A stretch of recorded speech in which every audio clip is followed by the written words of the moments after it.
she stole from him every day until he followed and saw why. Jasper Cole caught her wrist as her fingers closed around the peach. The marketplace din, hawkers shouting prices in 6 languages, the hum of translation collars, the sizzle of something burning at the noodle stand 3 stalls down, faded to white noise. Her skin was cool beneath his palm, smooth as polished stone, but softer somehow, and the touch sent electricity racing up his forearm. She didn't flinch, just turned those violet eyes on him, and he saw something there that made his prepared accusations die in his throat. "Let go," she said.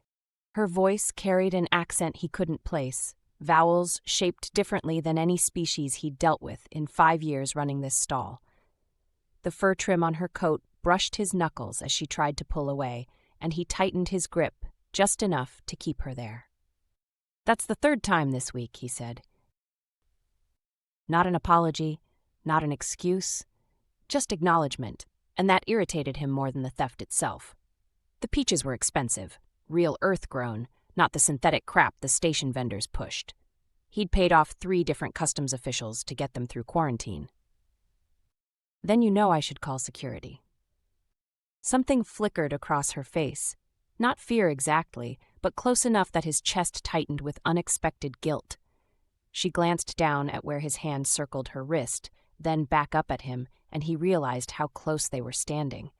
Close enough to smell whatever scent she wore, something floral that didn't quite match any earth flower he remembered. "You won't," she said. The confidence in those 2 words should have pissed him off. Instead, he found himself curious. She was right, and they both knew it. Security on Frontier Station 7 asked too many questions, checked too many manifests. The last thing Jasper needed was officials poking through his inventory, discovering exactly how much of it bypassed legal channels. He released her wrist.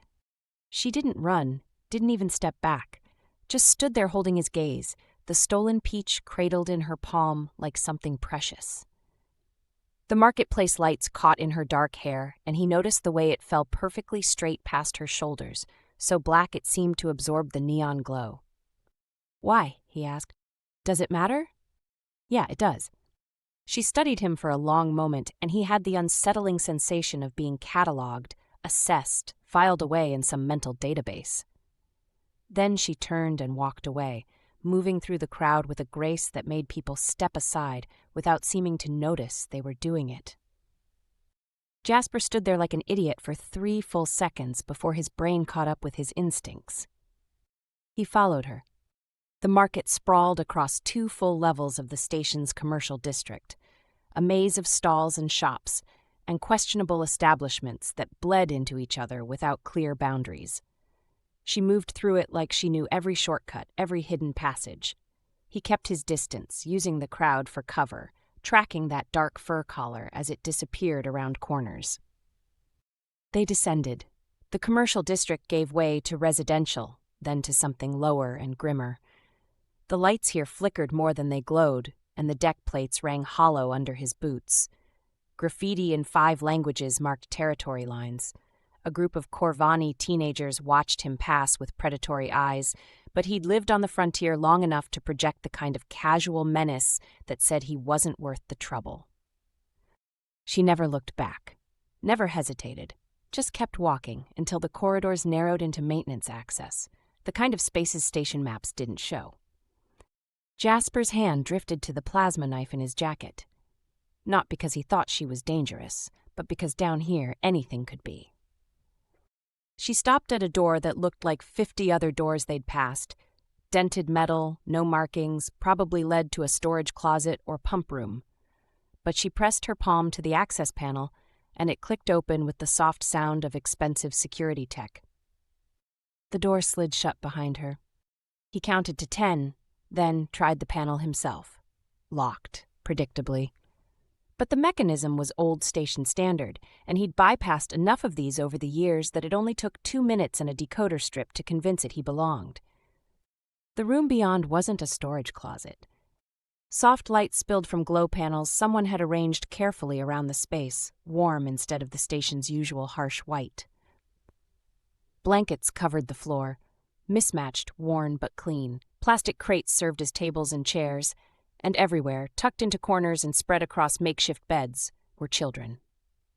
Jasper stopped breathing. There were maybe a dozen of them, ranging from toddlers to adolescents, and every single one was a hybrid, features blending human and alien in ways that made his stomach clench. A boy with human eyes but scaled skin, a girl whose hair shifted colors like a mood ring, twins with too many fingers and grins that were heartbreakingly normal. They swarmed her the moment she entered, small hands reaching up, voices overlapping in a dozen languages and not quite languages. She knelt down, and the transformation was staggering. All that cool elegance melted into something fierce and gentle at once. She distributed the stolen peach in careful pieces, making sure the smallest ones got their share first. One of the children noticed Jasper, a little girl, maybe 5 years old, with features that split almost evenly between human and something else, the violet skin of Sylvaine's species, but rounded human cheeks and impossibly dark eyes. "Who's that?" the girl asked. Every head turned, every eye locked on him. Sylvaine rose slowly, positioning herself between him and the children with a deliberateness that made his chest ache. Her expression was locked down tight now. All that softness vanished behind walls he could almost see her building. "Leave," she said, "please." But a boy, older than the rest, was already moving toward him with the kind of hunger that had nothing to do with food. The kid's gaze fixed on Jasper's jacket pocket, where the outline of an apple bulged against the fabric. "Is that real?" the boy whispered. Jasper looked at the stolen peach pit on the floor, the way the children were still licking their fingers for every last trace of juice. He looked at Sylvaine, at the defensive set of her shoulders and the fear she was trying so hard to hide. He looked at the little girl who'd spotted him, the one who'd pressed herself against Sylvaine's leg but couldn't stop staring at him with those two large eyes. His hand went to his pocket, pulled out the apple. The boy's breath caught. "Take it," Jasper said. The kid looked at Sylvaine, who gave the smallest nod. Then small fingers closed around the fruit with a reverence that made Jasper's throat tight. "They're dying," Sylvaine said quietly. "Not all at once, not obviously, but hybrid biology requires more than this station provides." "More than stolen fruit?" "More than my people can give." She met his eyes, and the weight in that gaze was staggering. "We evolved away the capacity to nurture, optimized ourselves into something efficient and hollow. These children need touch, connection, taste, joy, all the things my species considers primitive." The little girl had detached from Sylvaine's leg and was moving toward Jasper now, drawn by curiosity stronger than caution. She stopped just out of reach and tilted her head. "You smell like growing things," she said. Jasper crouched down, bringing himself to her level. "Yeah? Like the outside before the walls." She reached out, tentative, and touched his hand. Her fingers were small and cool and trembling slightly. Then she smiled, and it was the purest thing he'd seen in years. "Without proper nutrition and emotional bonds," Sylvaine continued, "their immune systems fail. The station has no resources for hybrids, no category for them in the medical system. Both our species abandoned them." Her hands curled into fists at her sides. "They have 3 weeks, maybe 4. The little girl climbed into his lap like she'd known him forever, and Jasper felt something in his chest crack wide open. He looked up at Sylvaine, at the desperation she was finally letting show, and knew with absolute certainty that his carefully constructed life was about to get very complicated. "What's your name?" he asked the child. "Mira." "Hi, Mira. I'm Jasper." He stood, lifting her easily, and met Sylvaine's gaze over the little girl's head. "And I think we need to talk." Jasper returned at dawn with a crate that should have stocked his stall for 3 days. Sylvaine opened the door before he could knock. Her hair was tied back, and she wore simpler clothes than yesterday, practical, worn. Somehow that made her more striking. "You came back," she said. "Had some extra inventory." Her eyes dropped to the crate. "That's a lie." "Yeah."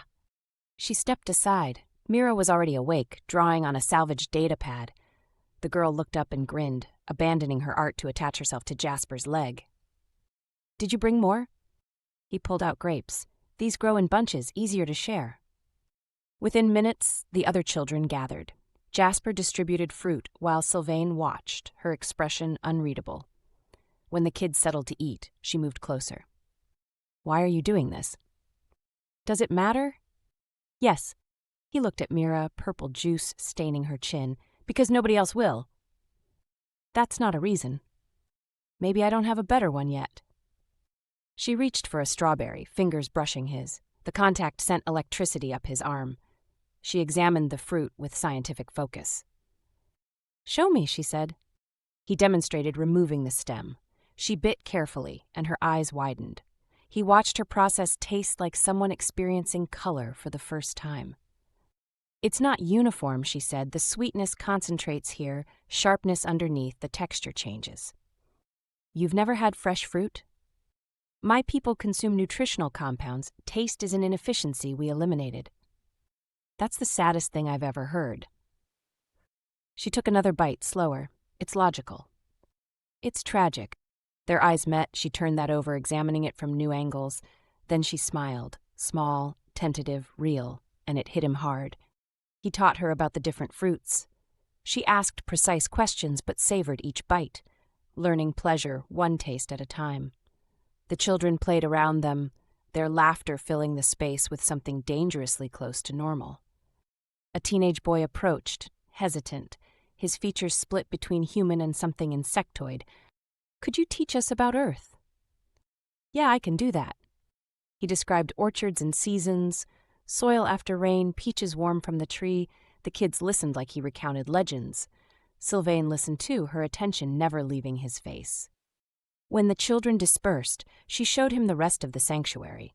Sleeping areas sectioned with fabric, a medical station with barely adequate equipment, a water system he recognized as military surplus. "How long?" he asked. 8 months. I found twin boys abandoned in a cargo bay."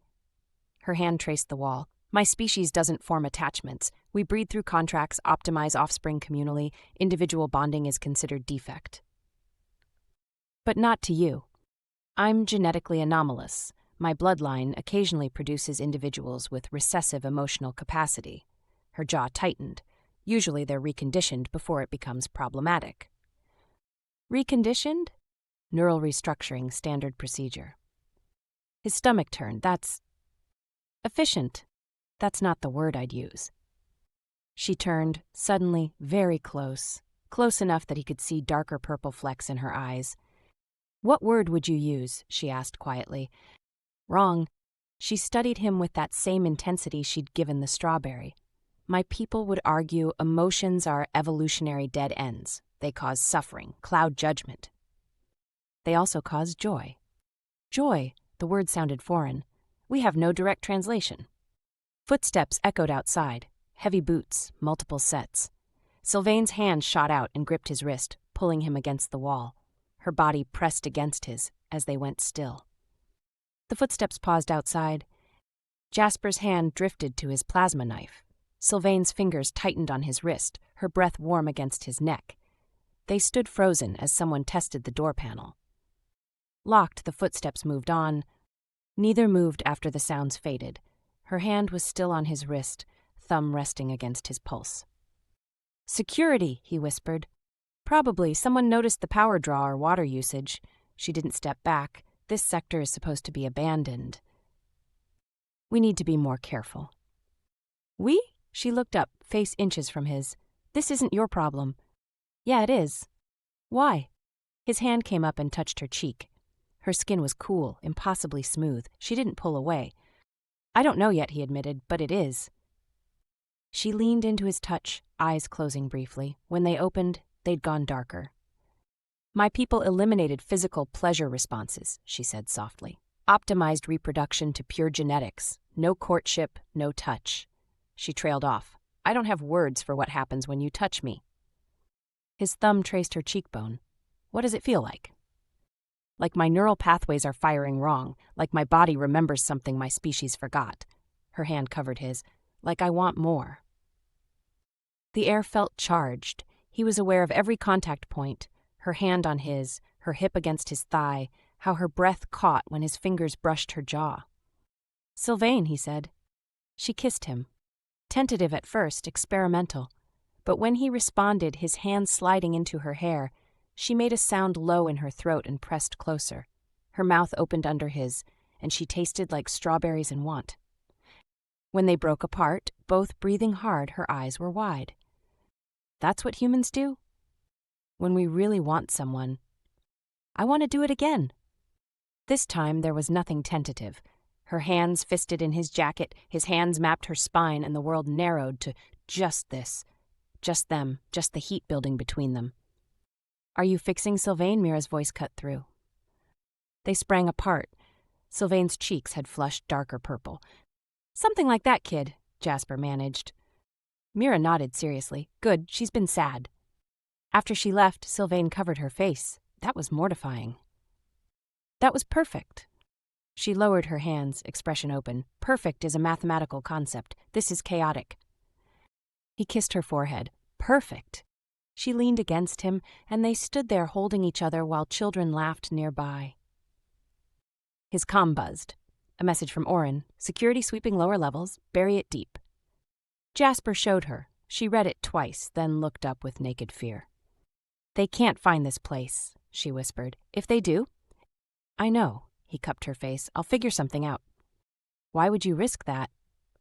Because you're not the only one who's genetically anomalous. She kissed him again, desperate, memorizing the feeling.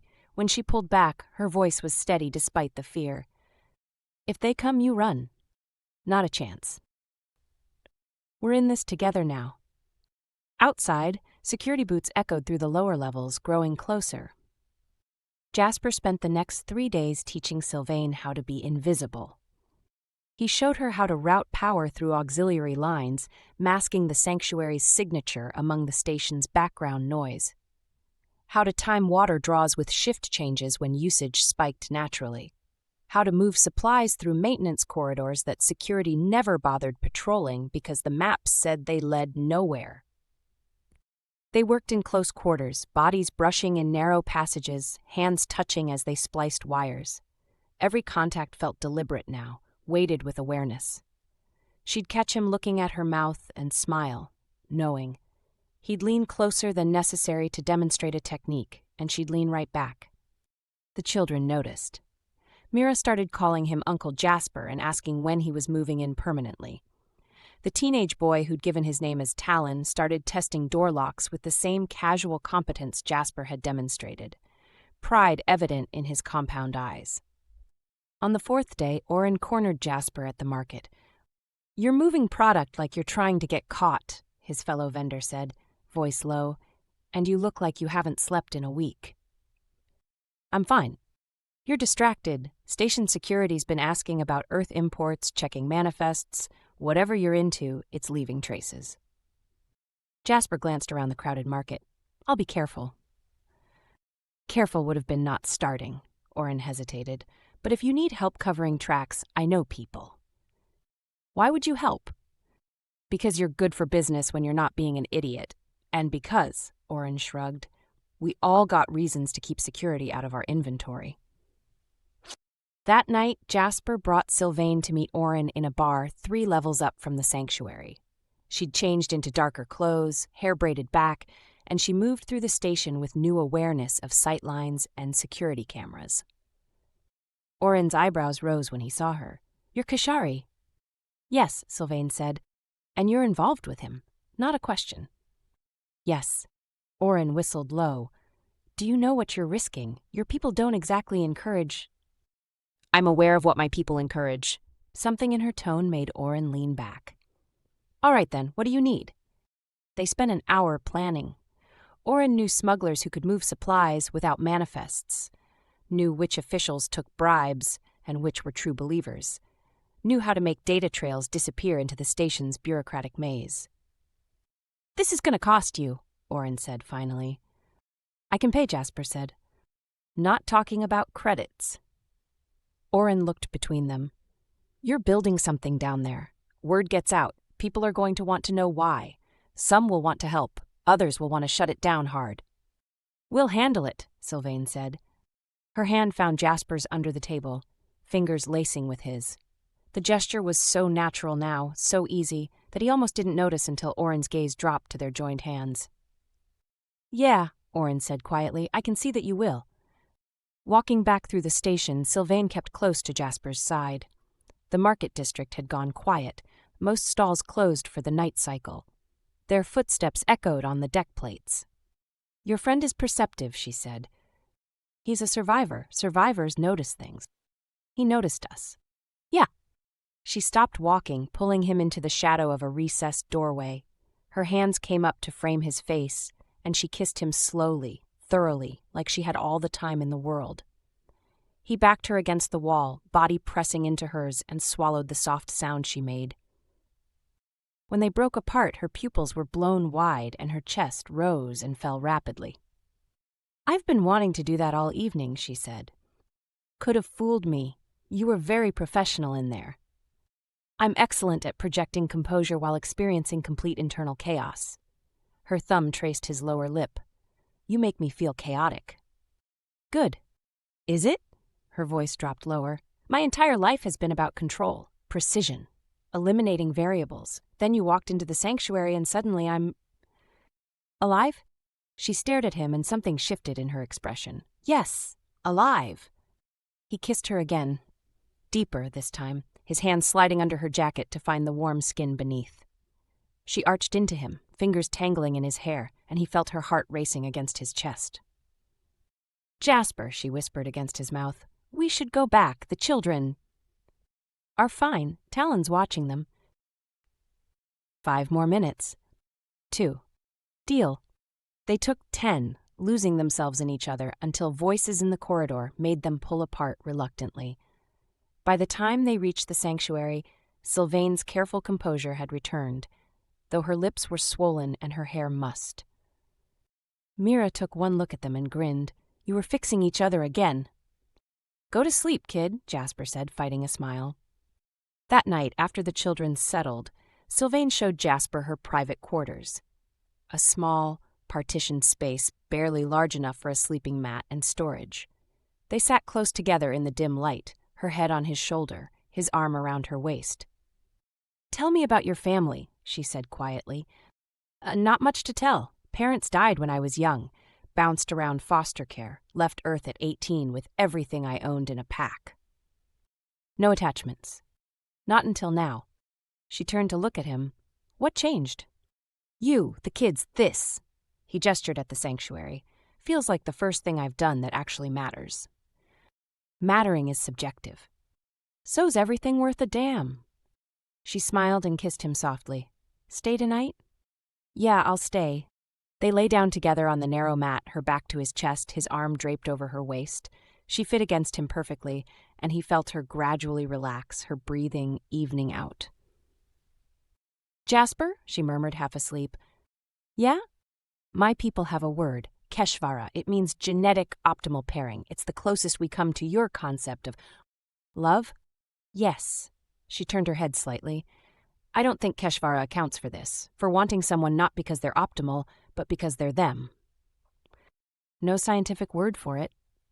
"No, just feeling." He tightened his arm around her. "Feeling's enough." She was quiet for a moment. "I'm high caste, Jasper, 4th tier. My genetic line is valuable, my breeding contract worth substantial resources." His stomach dropped. "You're engaged." "Arranged, since birth, to a security commander named Korveth." She said the name like it tasted bitter. "He arrives next week to claim his contract." Jasper sat up. "You're telling me this now?" She sat up, too, meeting his eyes. "I should have told you sooner. I was afraid." Her voice cracked slightly. "I was afraid you'd walk away." "From you? From the kids?" "From complications you didn't sign up for." He cupped her face in both hands. "I'm not walking away. I don't care about contracts or caste or whatever the hell your people think you're worth. You're already worth everything to me. Korveth will try to take me back, to recondition me. Over my dead body. That might be the outcome." She gripped his wrists. "He's a high enforcer. He has authority to... I don't care." "Listen to me." He leaned his forehead against hers. "I've spent my whole life avoiding attachments, running from anything that mattered. But this... I'm not running." Tears gathered in her eyes, another thing her species had eliminated and spilled over. She touched her own cheeks in wonder. "I'm crying," she whispered. "Yeah. My people can't cry. We removed the physiological response generations ago. Guess you got it back." She laughed, a broken sound, and kissed him fiercely. "I'm choosing you. Whatever comes, I'm choosing you and the children and this feeling. I'm choosing all of it." "Good, because you're stuck with me now." They held each other as the station's night cycle deepened around them. And neither mentioned that security boots still echoed through lower levels, or that time was running out, or that a high enforcer was coming who could destroy everything they'd built. For now, this moment was enough. In the morning, Mira's scream woke them. Jasper was on his feet instantly, weapon drawn. Sylvaine moved with him, both of them rushing into the main room where children huddled together in terror. The door was open. Standing in the entrance, flanked by 2 armed guards, was an alien who could only be Korveth. He was tall, powerfully built, his features sharp and cold. His eyes were the same violet as Sylvaine's, but where hers held warmth, his held nothing. "Sylvaine," he said, voice clipped and precise, "your deviance ends now." She stepped in front of Jasper, in front of the children, her spine straight. "Get out! You've violated your breeding contract, consorted with lesser species, hidden genetic aberrations." His gaze swept the room with disgust. "You'll be reconditioned. The aberrations will be processed. This human will be charged with corruption of caste." "Try it," Jasper said, raising his weapon. Korveth's expression didn't change. "You cannot win this." "Watch me." The enforcer's hand moved to his own weapon, and in that moment, everything hung in perfect balance. The life they'd built, the children depending on them, the future they'd barely begun to imagine. Sylvaine's hand found Jasper's, squeezed once. "Together," she whispered. "Together," he agreed. Korveth drew his weapon, and the sanctuary erupted into chaos. Jasper fired first. The plasma bolt seared past Korveth's shoulder, intentionally wide but close enough to make a point. The enforcer's guards raised their weapons, but Korveth held up one hand, stopping them. "Interesting," he said, examining Jasper like a specimen. "You have courage, misplaced, but courage nonetheless." "Get the kids to the back room," Jasper said quietly to Sylvaine. "I'm not leaving you." "Now." She hesitated, torn, then nodded. "Talon, Mira, everyone move." The children scrambled toward the partitioned sleeping area.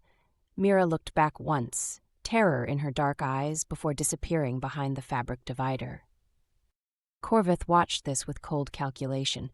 "You've grown attached to aberrations. How predictably primitive."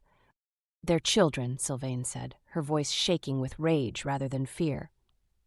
"They're genetic mistakes. Their existence violates 3 station statutes and 2 interspecies agreements." His gaze shifted to Jasper. "As does your relationship with a caste-bound Kashari." "I don't give a damn about your caste system." "That much is evident." Korveth took a step forward, and his guards matched the movement. "Sylvaine, you will return with me, voluntarily or otherwise. The reconditioning process is more effective when the subject cooperates." "I'm not going anywhere with you." "Your contract is legally binding. Your genetic material is valuable. Your defiance is temporary." He spoke with absolute certainty. "This human cannot protect you. These aberrations cannot survive. Accept the inevitable." Jasper's finger tightened on the trigger. "One more step, and I'll show you what humans do when we're cornered." Korveth smiled, a precise movement of muscles without warmth. "You'll die, then I'll take her anyway." "Maybe, but I'll take at least one of you with me, and I'm betting it'll be you." For the first time, something flickered in Korveth's expression. Not fear exactly, but reassessment. He studied Jasper with new attention. "You would sacrifice yourself for her?" "Without hesitation." "Irrational." "Human." Korveth's head tilted slightly. "I've studied your species. You form emotional attachments that compromise survival instinct. You make decisions based on feeling rather than logic. You prioritize individuals over optimal outcomes." He paused. "Your evolutionary dead ends." "And yet we're still here," Jasper said. "Still fighting, still caring. Maybe that's worth more than your efficiency." "Worth is quantifiable, emotion is not." Then you've already lost. Sylvaine moved to stand beside Jasper, close enough that their shoulders touched. The gesture was deliberate, unmistakable. Korveth's gaze tracked the movement, and something cold hardened in his eyes. You choose him over your caste, over your species, over everything you were bred to be. Yes, she said simply. Then you leave me no choice. He drew his weapon fully, and the guards followed suit. Jasper shifted his stance, putting himself slightly in front of Sylvaine. Behind them, he heard children whimpering. The standoff held for 3 seconds. Then the door exploded inward. Oren Delvey burst through with 4 others, rough-looking humans and aliens carrying various weapons, all pointed at Korveth and his guards. Behind them came more people, station residents from the lower levels, drawn by noise or rumor or that indefinable sense that something significant was happening. Lower your weapons, Oren said conversationally. You're outnumbered. Korveth assessed the new arrivals with clinical precision. Criminals and vagrants, you think this rabble can stop Kashari authority? I think they can make it expensive. Oren moved closer. Station authorities don't like firefights in civilian areas. Bad for business, and your little raid here, already being broadcast on 6 different feeds. One of Oren's companions held up a recording device, its light blinking. Korveth's jaw tightened fractionally, the first crack in his composure. This changes nothing, the enforcer said. It changes everything, Sylvaine countered. You can't quietly disappear me now. Can't process the children without witnesses. Whatever you do next happens in public. Korveth's weapon didn't waver. I have legal authority to enforce Kashari law on Kashari citizens, Oren interrupted. But these kids? They're not Kashari. They're hybrids. No legal category means no legal jurisdiction. Semantics. Station law. And if you want to debate it, we can call Administrator Hadris down here to arbitrate. Oren's smile was sharp. Of course, then he'll have to explain why he's been ignoring the hybrid population, and the council will have questions about resource allocation, and suddenly this becomes very political. The crowd behind Oren murmured agreement. More people were arriving, drawn by the commotion. Someone was filming. Others called out support in various languages. Jasper felt the shift in the room's energy. This wasn't just about him and Sylvaine anymore. It was becoming something larger. Korveth felt it too, his weapon lowered fractionally. This isn't over. Yeah, it is, Jasper said. Because if you come back, next time there'll be 100 witnesses instead of 20, and your species might not care about emotion, but they care about appearance. How's it look for a high enforcer to massacre children on camera? The enforcer's gaze locked on Sylvaine. You're choosing exile. Genetic reconditioning can be undone, but there's no returning from this. I know. Her hand found Jasper's again. I'm not returning. Something almost like pain flickered across Korveth's face, so quick Jasper almost missed it. Then the mask returned, cold and impenetrable. Then you're lost to us, Korveth said quietly. I was never yours to lose. He stared at her for a long moment, and Jasper saw something in that gaze he hadn't expected. Not anger exactly, but something complex and buried. Then Korveth turned and walked out, his guards following.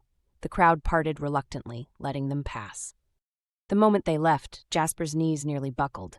Sylvaine caught him, and they held each other while the sanctuary erupted in relieved chatter. Children emerged from hiding, Mira attaching herself immediately to Jasper's leg. You stayed, the little girl said.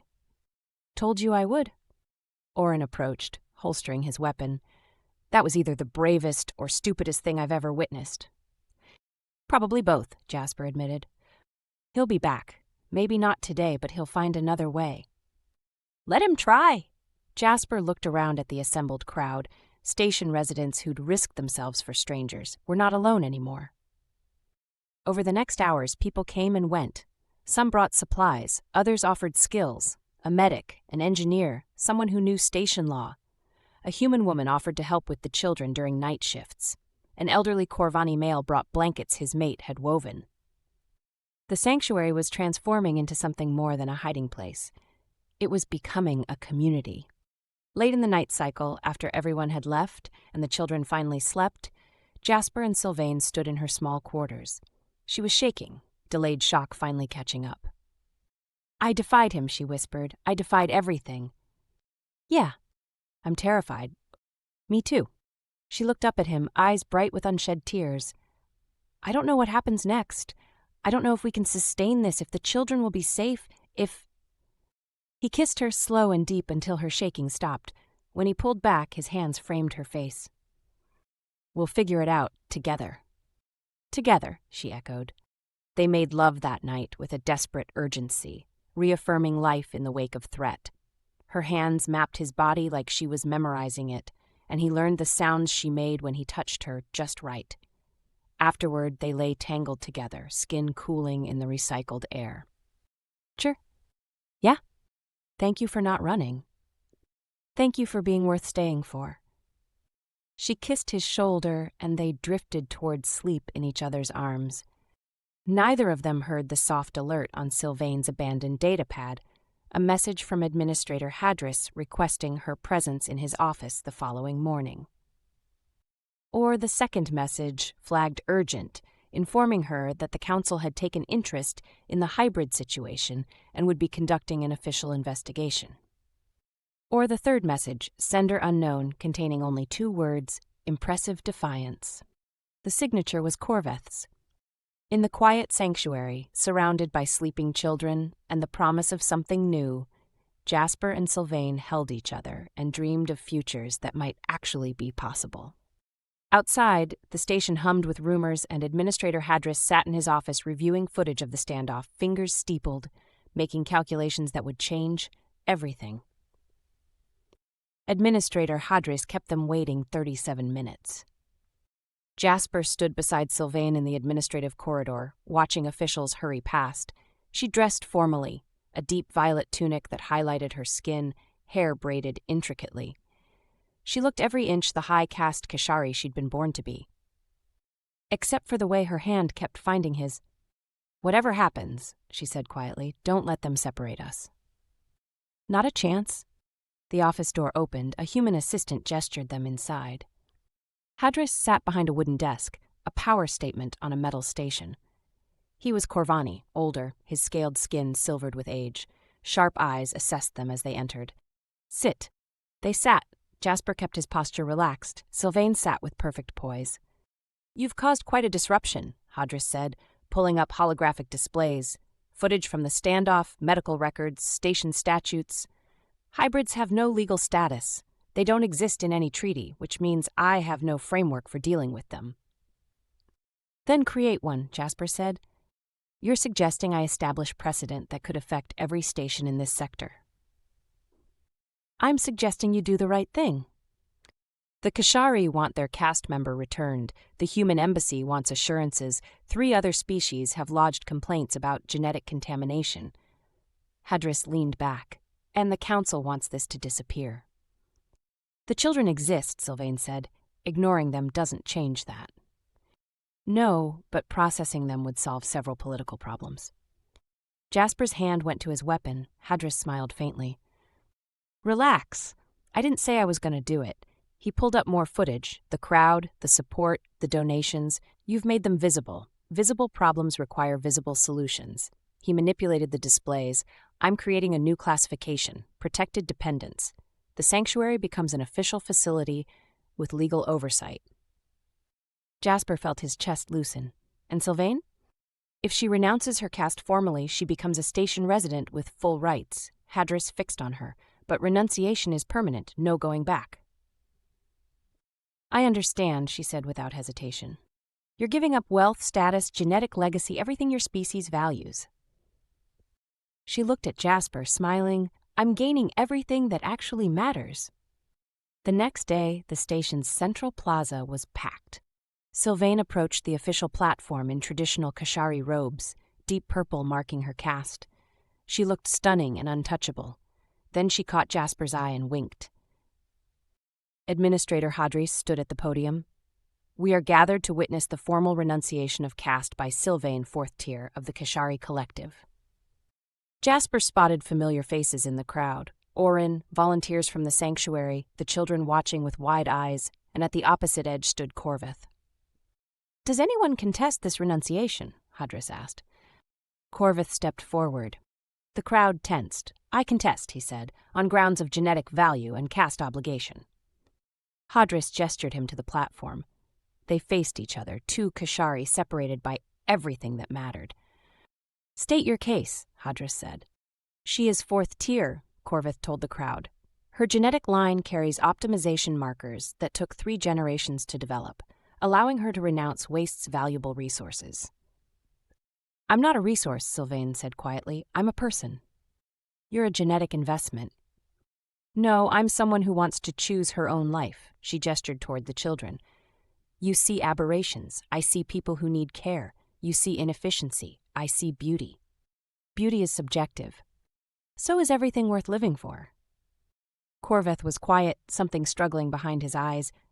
This human, what can he offer that's worth sacrificing everything? Sylvaine smiled. "He offers me himself. No contracts, no optimization, just him, choosing me, every day. That's worth more than all the efficiency in the galaxy." "That's irrational." "It's human, and I'm choosing humanity over optimization." Korveth stared at her, then at Jasper, then at the hybrid children.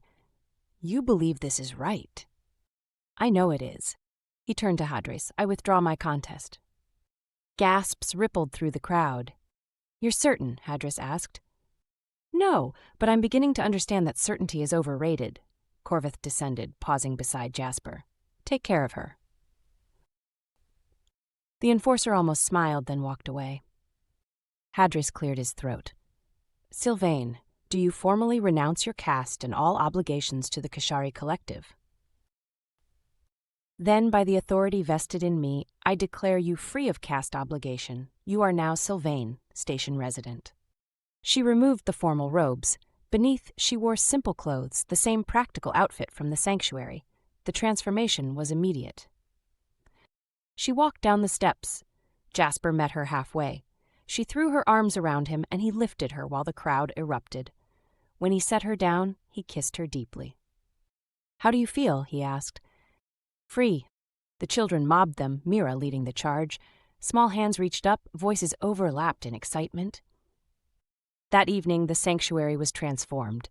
Official redesignation meant more space, more resources, more help. Volunteers rotated shifts, medical equipment arrived. The children had full bellies and the kind of laughter that came from feeling safe. Jasper and Sylvaine stood in their newly expanded quarters. An actual room now, with a real bed and windows showing the stars. "We did it," she said softly. "You did it." She turned, hands sliding up his chest. "You followed me into danger, into defiance, into a life that makes no logical sense. Best decision I ever made."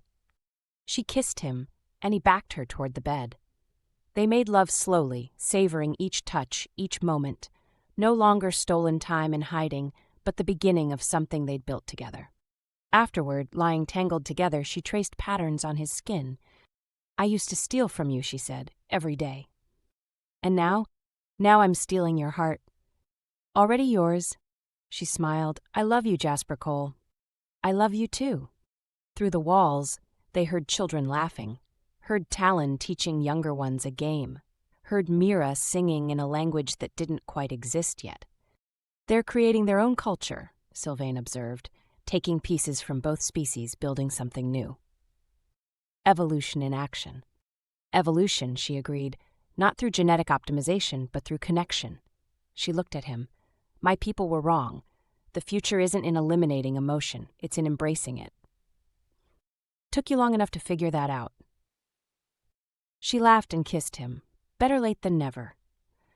They lay in the dark, listening to the sanctuary settle around them. Tomorrow would bring new challenges, the ongoing work of building something that had never existed before. But tonight, they had this. Each other, the children safe, the stars beyond the viewport, and the kind of love that redefined what was possible. Jasper pulled her closer, and Sylvaine smiled against his shoulder. She'd stolen from him every day until he followed and saw why. Now they were building something worth stealing for. A future where hybrid children could thrive, where emotion wasn't weakness but strength, where two people from different worlds could choose each other and make that choice mean everything. Evolution wasn't about perfection, it was about connection. And they'd just proven that love, messy and irrational and completely human, was the most powerful force in the galaxy.